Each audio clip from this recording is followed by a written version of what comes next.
حدیث شریف میں آتا ہے ایک صحابی آئے حضور صلی اللہ علیہ وسلم کے پاس، مسجد نبی بھری ہوئی، اور وہی دروازے پر کھڑے رہ کر کہہ رہے ہیں وا ذنوبا وا ذنوبا وا ذنوبا، ہائے میرے گناہ، ہائے میرے گناہ، ہائے میرے گناہ۔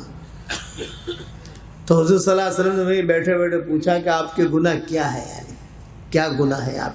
تو انہوں نے جواب میں کہا کہ حضرت کوئی گناہ ایسا نہیں ہے جو میں نے نہ چھوڑا ہو، میرے جھولی میں گناہ ہی گناہ ہے۔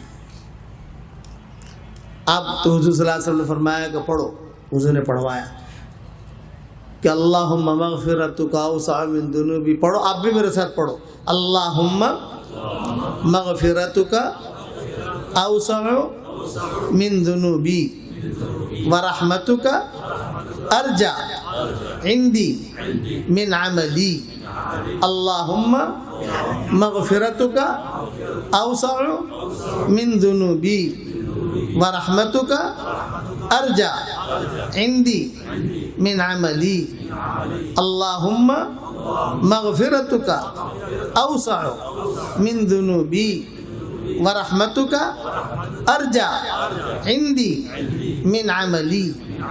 3 مرتبہ پڑھوایا حضور نے۔ پھر حضور صلی اللہ علیہ وسلم نے فرمایا قم قد غفر اللہ لک، کھڑا ہو جا، اللہ نے تیرے گناہوں کو معاف کر دیا۔